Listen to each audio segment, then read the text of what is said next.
cuidados del paciente diabético. Tomé como base fundamental 2 trabajos para desarrollar este interesante tema. El primero tiene que ver con la norma oficial mexicana para la prevención, tratamiento y control de la diabetes en nuestro país. Y también unas aportaciones por parte de la clínica Mayo. De tal suerte que en ambos trabajos circunscribí los cuidados del paciente diabético. Y por supuesto, lo dejo a su consideración y siempre con la finalidad de que su programa Medicina y algo más quiere contribuir al conocimiento de la ciencia, la cultura y el arte, que es nuestra finalidad. Insisto que para los jóvenes médicos, los médicos en formación, esta puede ser la base para que ahonden más sobre el conocimiento de este tema de actualidad.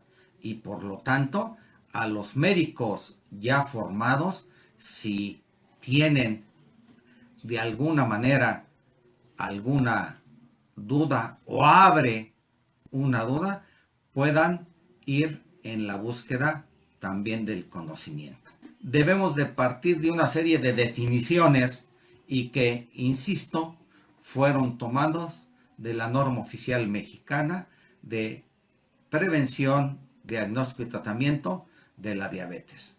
Y dice así: la diabetes es una enfermedad sistémica, crónico-degenerativa, de carácter heterogéneo, con grados variables de predisposición hereditaria y con participación de diversos factores ambientales, y que se caracteriza fundamentalmente por hiperglucemia crónica debido a la deficiencia en la producción o acción de la insulina, lo que afecta al metabolismo intermedio de los hidratos de carbono, las proteínas y las grasas, que de acuerdo a la norma técnica, pues existen otras definiciones que queremos abordar en este breve programa. La otra definición fundamental es lo que se conoce como diabetes gestacional. Y la diabetes gestacional es la alteración en el metabolismo de los hidratos de carbono que se detectan por primera vez durante el embarazo. Esta traduce una insuficiente adaptación a la insulinoresistencia que se produce en la gestante. Otra definición que debemos de tomar en cuenta es la diabetes tipo 1. Y la diabetes tipo 1 se le conoce al tipo de diabetes en la que existe destrucción de las células beta del páncreas, generalmente con deficiencia absoluta de insulina. Los pacientes pueden ser de cualquier edad, casi siempre delgados, y suelen presentar un comienzo abrupto de signos y síntomas con insulopenia, antes habitualmente de los 30 años. Otra definición es la diabetes mellitus tipo 2 y se le conoce al tipo de diabetes en la que se presenta resistencia a la insulina, en forma concomitante una deficiencia en su producción. Puede ser absoluta o relativa. Los pacientes suelen ser mayores de 30 años y cuando se hace el diagnóstico habitualmente son obesos y presentan relativamente pocos de los síntomas clásicos de la diabetes mellitus. Existe otro término en la norma oficial mexicana que se llama prediabetes y se dice que el diagnóstico de prediabetes es a la ausencia de una o ambas de las alteraciones en la glucosa sanguíneas mencionadas con anterioridad: glucosa anormal en el ayuno e intolerancia a la glucosa. Estas alteraciones pueden presentarse en forma aislada o bien en forma combinada en una misma persona. En pocas palabras, son alteraciones de la glucosa normal en ayuno. ¿Y cuál es el panorama epidemiológico de la actualidad? Quiero decirles que la Organización Mundial de la Salud toma de manera precisa como una amenaza mundial a la diabetes mellitus.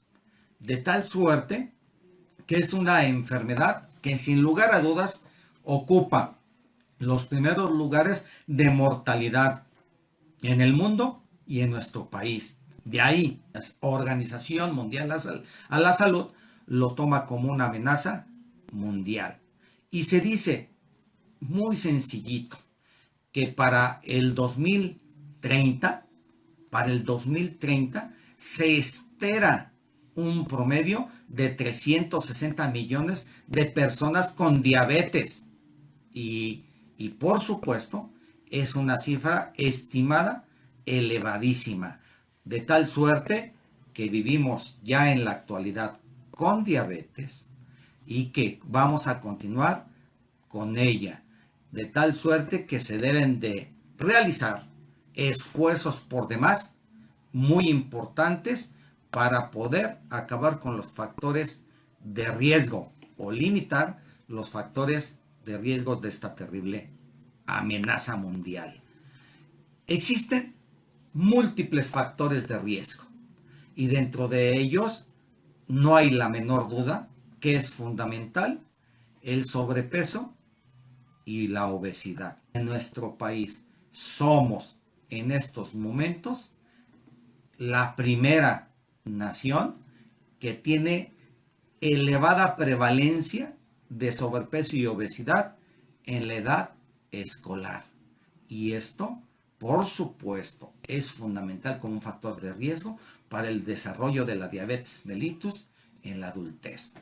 No hay duda que junto con el sobrepeso y la obesidad, otros factores de riesgos son el sedentarismo, importantísimo. Y claro, estos factores de riesgo son modificables, aunque existen otros, como por ejemplo, que es importantísimo, que haya una determinación genética para la diabetes mellitus.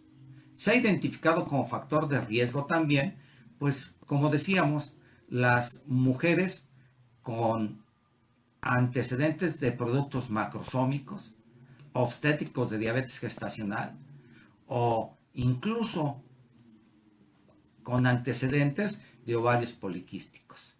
Y por supuesto, hay una comorbilidad muy importante y elevada con la hipertensión arterial.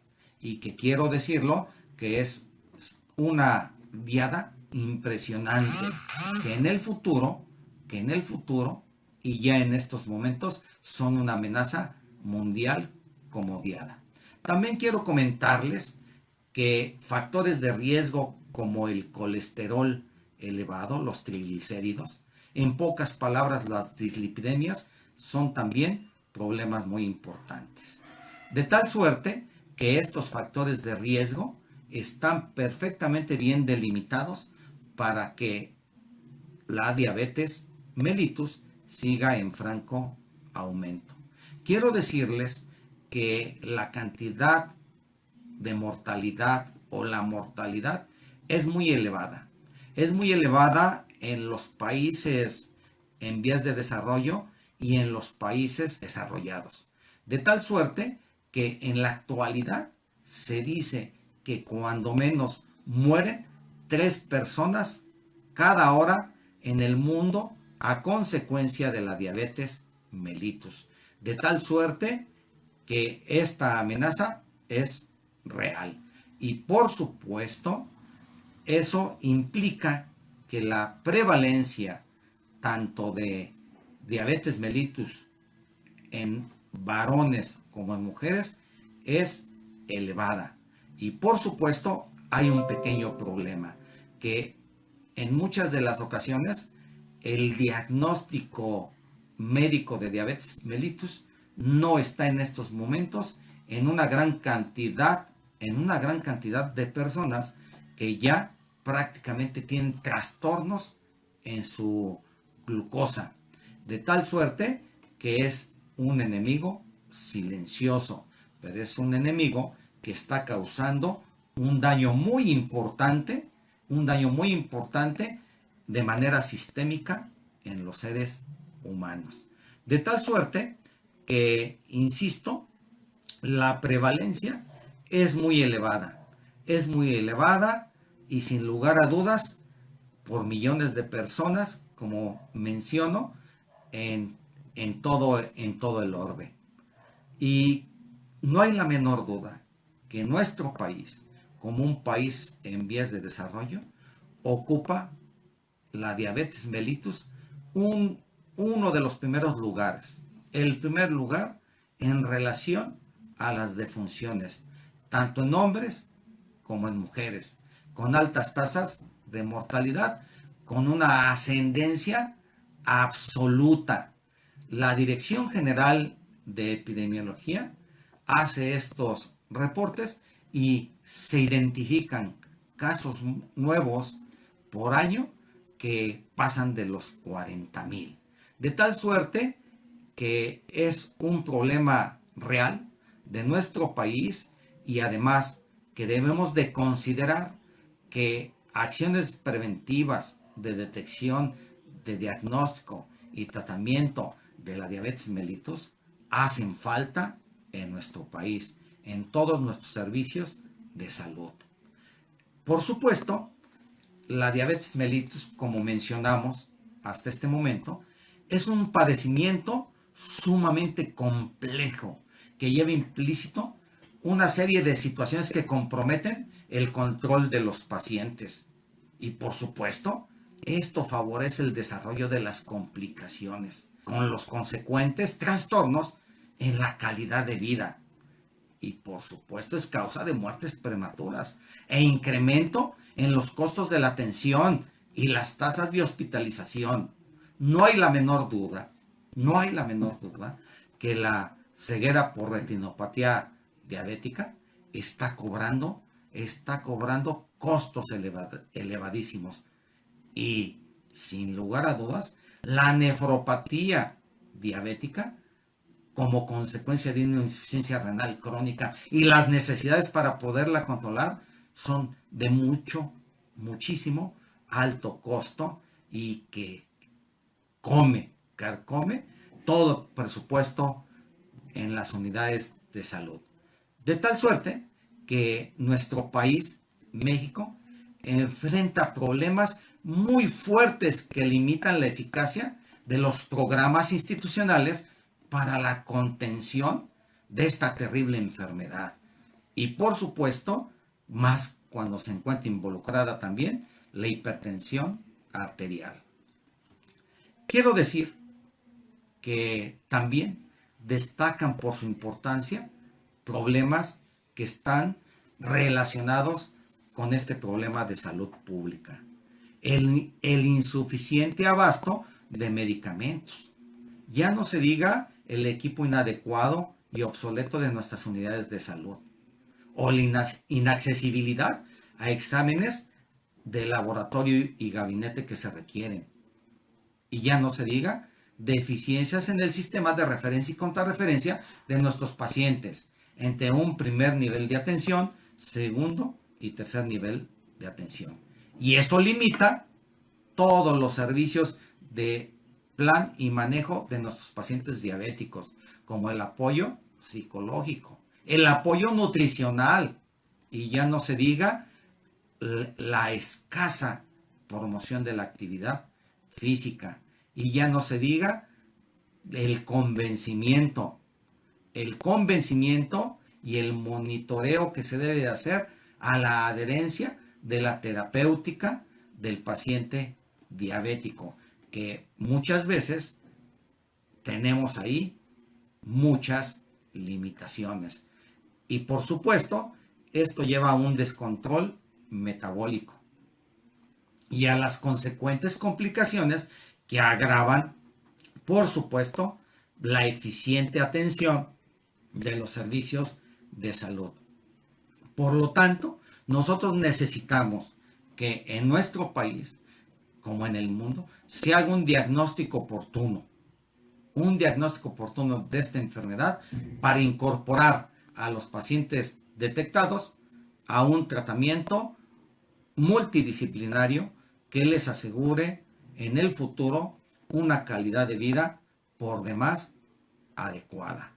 De tal suerte que, para recordar, quiero decirles que la prevención es la medicina más barata y la medicina que nos puede a nosotros garantizar una calidad de vida en el futuro.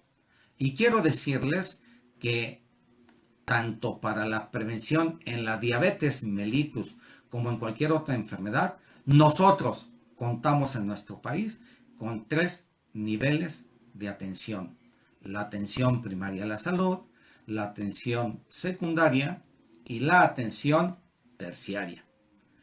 En la atención primaria a la salud y en la prevención primaria, no hay la menor duda que se tiene como objetivo evitar el inicio de la enfermedad. En la práctica de la prevención, toda actividad debe tener lugar antes que existan las manifestaciones de la enfermedad y con el único propósito específico de prevenir su aparición. De tal suerte que existen 2 tipos de estrategias de intervención en la prevención primaria. Una va dirigida a la población general y en la población con factores de riesgo asociados a diabetes.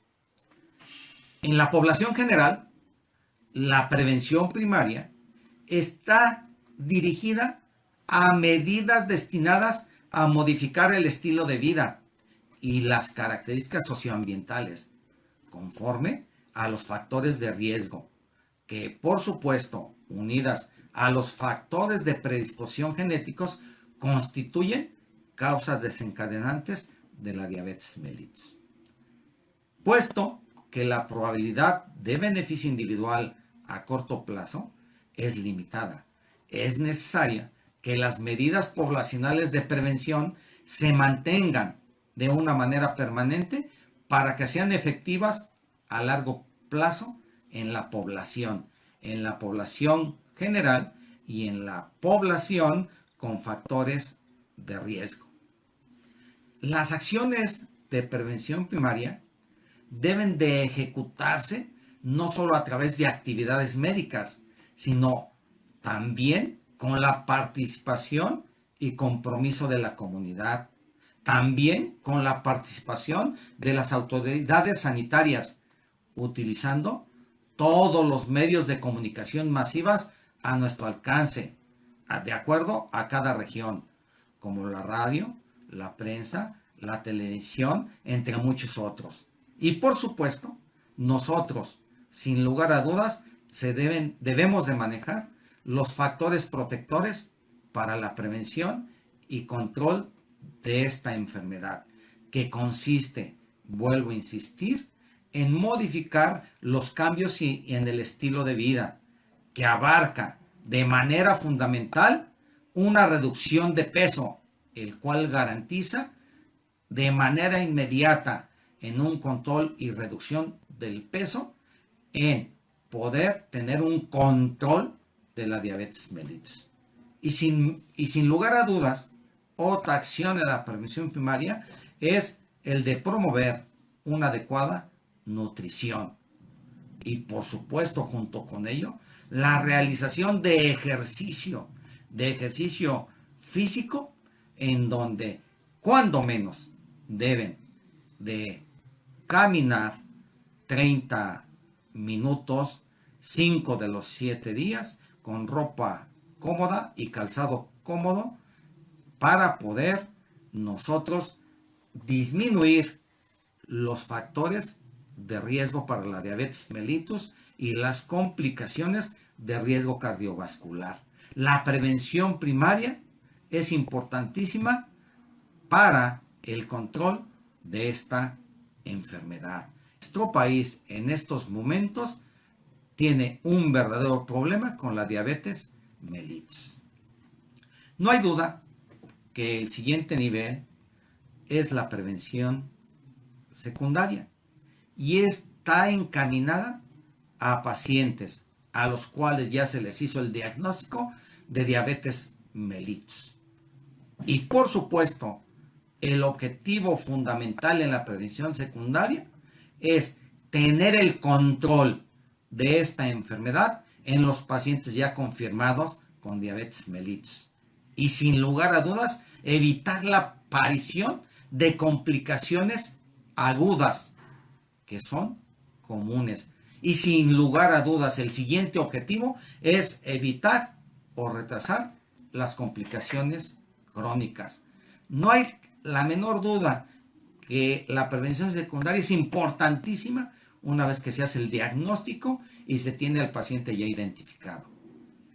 Las acciones para cumplir estos objetivos que acabo de mencionar se fundamentan, están basados en el control metabólico óptimo y permanente de esta terrible enfermedad. Y por supuesto, la prevención terciaria siempre está dirigida a los pacientes que ya han presentado complicaciones crónicas. Y aquí el objetivo es evitar la discapacidad. Como decíamos, la discapacidad para la insuficiencia renal que provoca, evitar la discapacidad por la ceguera relacionada con la retinopatía diabética y por supuesto un grave problema que es el pie diabético, que es la causa más común de amputación no traumática y en donde se eroga una gran cantidad de recursos económicos del área de la salud. Y junto con ello, es evidente que el objetivo es evitar una muerte temprana, evitar la mortalidad temprana y por supuesto, por los problemas secundarios de tipo cardiovascular, por las micro y macroangiopatías que se generan. Y estas acciones pues, requieren la participación de todos los profesionales del área de la salud y multidisciplinaria, profesionales especializados en las diferentes complicaciones. Quiero comentarles que existen de manera general, al revisar la literatura, una aportación de la clínica Mayo, en donde dice que para el control de estos pacientes diabéticos, que ya lo hemos comentado de manera general en la prevención primaria, secundaria y terciaria están perfectamente claros, lo resume en 10 puntos, 10 actividades. También quiero comentarles que a propósito de esto, lo primero que debemos de tomar en cuenta y que estamos de acuerdo con estos 10 puntos, por eso los refiero, es que el paciente diabético debe de estar consciente de su problema de salud y también debe de aprender todo sobre su enfermedad y que adquiere el compromiso, el paciente diabético, que junto con el personal de salud, con su médico, con su enfermera, con su trabajadora social, es responsable de controlar su diabetes. Y aquí, bueno, existe la propuesta que deba de tener un registro de todo el control de su diabetes mellitus, desde tener una libretita con su nombre y por fecha vaya anotando sus signos vitales, la toma de la tensión arterial, frecuencia cardíaca, además de su toma de glicemia en el pulpero. Pero para ello debe de aprender, debe de entrar en un proceso de educación a la salud para saber todo sobre su enfermedad y pueda colaborar, ser autosuficiente y responsable con su personal de la salud para controlar su diabetes.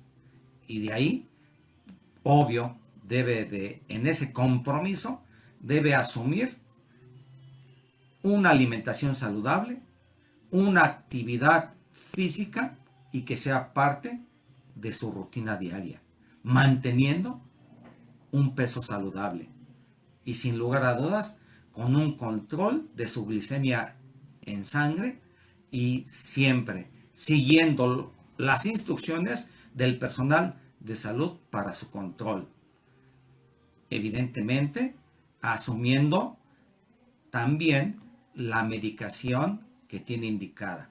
Y si tiene alguna duda, debe buscar al equipo del tratamiento, quien suministra el tratamiento multidisciplinario, para que le aclare su duda o en su defecto también ser autodidacta y buscar las respuestas en ese compromiso, primer punto, para controlar su diabetes mellitus.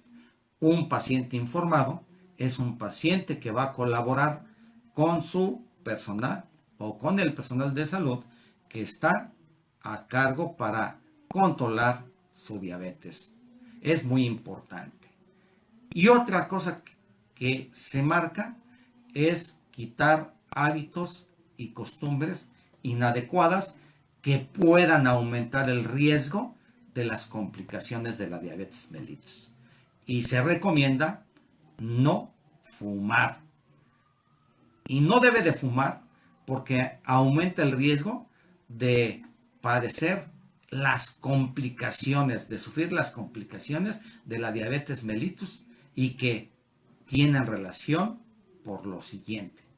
El fumar implica una disminución del flujo sanguíneo en su organismo, dentro de ello las extremidades, y eso puede provocar pues obviamente disminución de los nutrientes, disminución del oxígeno y puede ser un factor predisponente de procesos infecciones, de úlceras y que por supuesto esas complicaciones pueden incluso llevar a la amputación.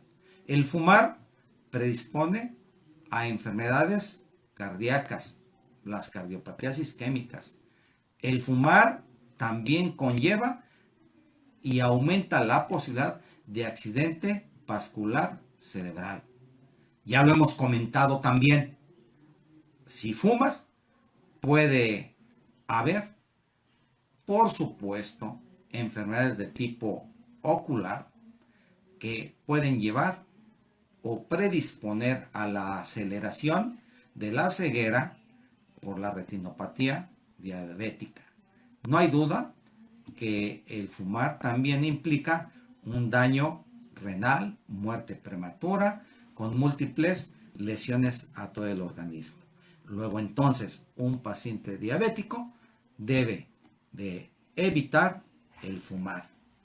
Y bueno, también dentro de las medidas que se recomiendan es mantener una tensión arterial dentro de los límites normales y no hay la menor duda, un colesterol dentro de límites normales, con todo lo que conlleva a esto, debido que la presión arterial elevada daña los vasos sanguíneos, el colesterol que se eleva también es preocupante porque también daña a menudo y más rápido a los pacientes que tienen diabetes mellitus.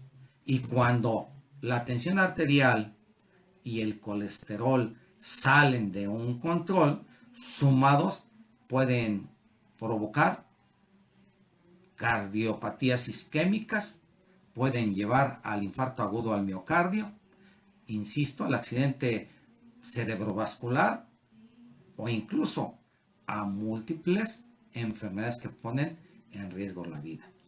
Y no hay duda que para tener esta tensión arterial controlada y el colesterol bajo, se deben de consumir alimentos saludables de bajo contenido graso, insisto, hacer ejercicio de manera regular y, por supuesto, para tener un control de la presión arterial y el colesterol, que son importantes medidas para tener una calidad de vida adecuada. También, dentro de todo ello, está que el paciente diabético, de acuerdo a la institución de salud donde se esté controlando, no tenga la menor duda de participar en los exámenes físicos, en los exámenes de laboratorio que se deben de llevar a cabo de manera regular. Y por supuesto, cada consulta médica es importantísimo para que el personal de salud determine su estado físico y no hay la menor duda que vea los órganos blancos, que estén perfectamente en buena disposición. Acuérdense que la diabetes mellitus afecta a todo el organismo, pero no hay duda que la retinopatía diabética es muy importante y se debe de estar realizando una revisión ocular periódica y de rutina. Habitualmente debe ser anual, pero de ser necesario más ocasiones de acuerdo al criterio del médico que lo está atendiendo, así debe de ser. Y por supuesto, el médico en esa entrevista con su paciente revisará para ubicar que no haya complicaciones relacionadas con la diabetes mellitus y apoyándose con el laboratorio y gabinete para checar datos de daño renal, las lesiones cardíacas y todos los problemas que implica ceguera por retinopatía diabética, insuficiencia renal por nefropatía diabética o pie diabético, que dentro de tantos daños son los más comunes. Luego entonces el paciente diabético debe de circunscribirse al programa de rutina para el paciente diabético y estar pendiente y participando en todos los exámenes. Hay que tomar en cuenta también pues todos los daños que causa o tiene el paciente diabético. Algo que también es importante y que debemos de tener bien claro es que el paciente diabético debe de tener sus inmunizaciones al día. Debe estar perfectamente bien consciente que debe de vacunarse. No hay duda que la vacuna contra la influenza, que quiero recordar que debe de ser una revacunación anual, esta vacuna le ayuda al paciente diabético a estar saludable, porque en la temporada de la influenza puede prevenir complicaciones graves y procesos de índole infeccioso. Entonces el paciente diabético debe estar pendiente de su vacunación o revacunación anual contra la influenza. También debe de estar pendiente de la vacuna contra la neumonía, la vacuna antineumocócica, porque no hay la menor duda que un paciente diabético con 60 o más años necesita estar protegido contra la neumonía de acuerdo al esquema vacunal de su país. Y no hay duda que también debe de checar tener su vacuna contra la hepatitis tipo B. Está recomendado para los pacientes diabéticos, obviamente que no se hayan vacunado antes. Y si no es así, consulte con su médico la revacunación. Y no solamente son esas vacunas que el paciente diabético debe tener en mente. Hay otras vacunas que debe estar pendiente para su revacunación, como es la vacuna contra el tétanos. La vacuna contra el tétanos, la TD en nuestro país, que se debe de revacunar cada 10 años.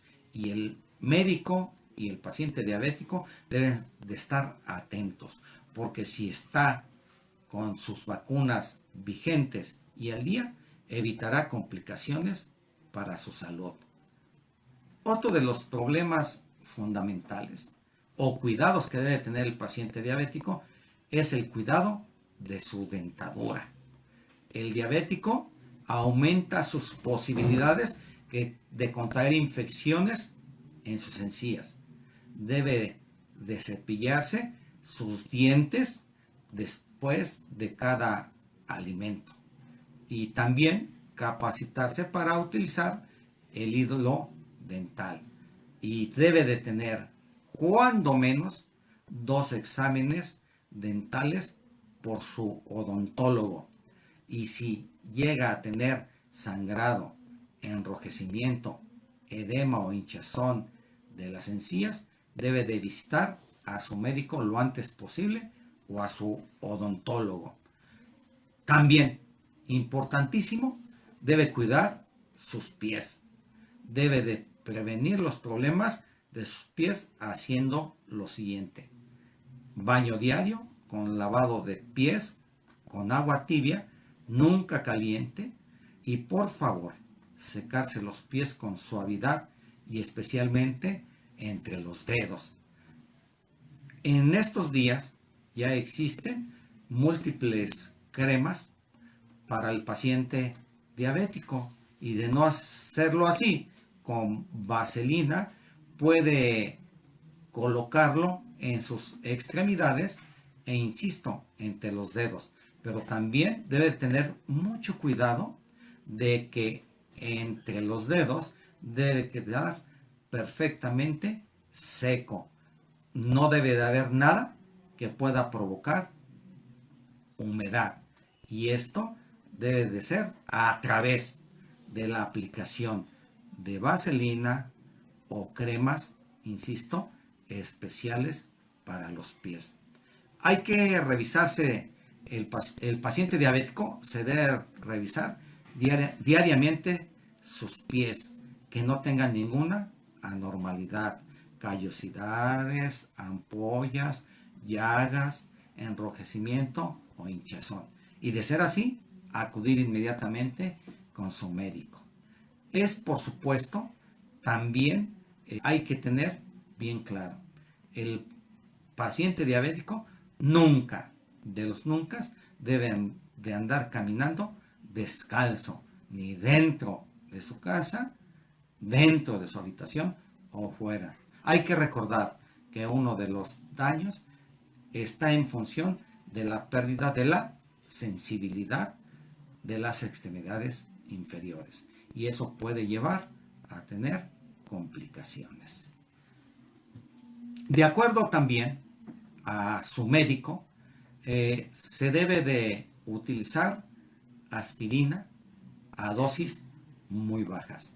Se recomiendan 100 miligramos por la noche para evitar factores de riesgo cardiovascular y por supuesto como un cardioprotector a dosis bajas. Pero esto lo tiene que decidir el médico, si es necesaria su aspirina para el paciente diabético, y por supuesto también cuál es la dosis ideal.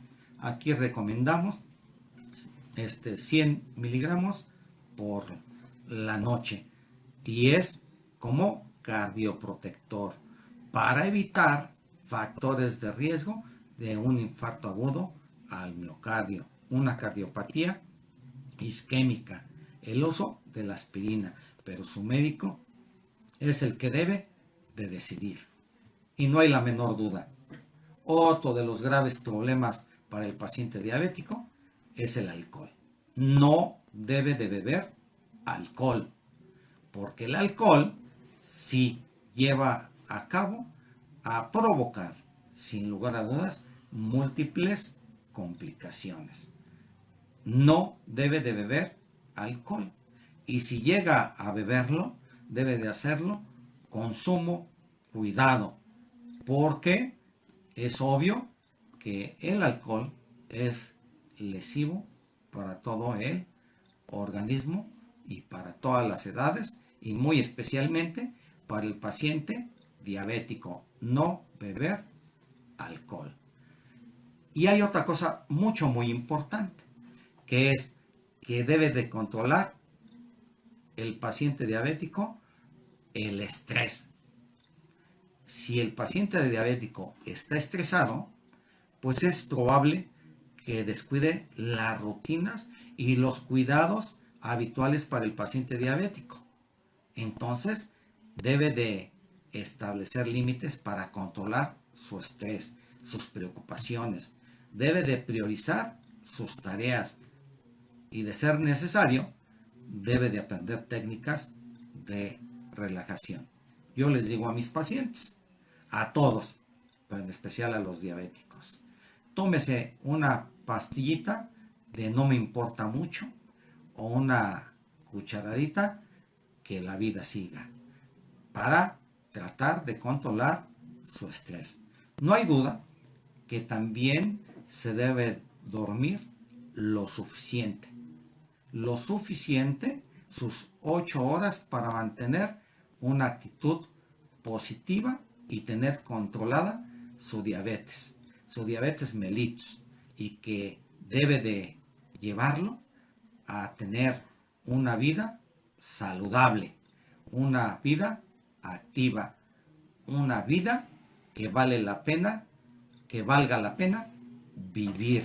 Es importantísimo la calidad de vida, y por lo tanto la calidad de vida, en función de seguir estas reglas que acabamos de comentar, pues nosotros consideramos que deben ser cuidados fundamentales del paciente diabético. Amigos, con esto terminamos esta breve presentación, y si a ustedes les gustó disertación sobre este tema, los invitamos a que ustedes puedan compartirlo con sus compañeros médicos en formación, o en su defecto, si son médicos titulados, si les gustó, compártanlo con sus compañeros del área de la salud.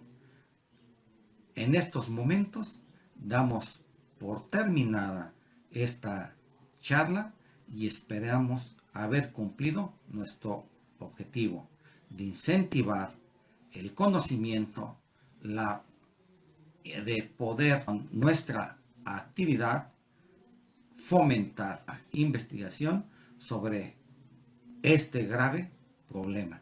Y como se menciona y afirma la Organización Mundial de la Salud, esta amenaza mundial. En fin, esta es parte de nuestra tarea, esta es nuestra contribución, y solamente les decimos, si les gustó, compártanlo. Si les gustó, pueden hacer uso de él para con sus pacientes y, por supuesto, de difusión de estas medidas para el paciente diabético. Espero que haya cumplido sus expectativas este programa, a cargo de su amigo y servidor, doctor Ramón Camacho Delgado. Hasta la vista.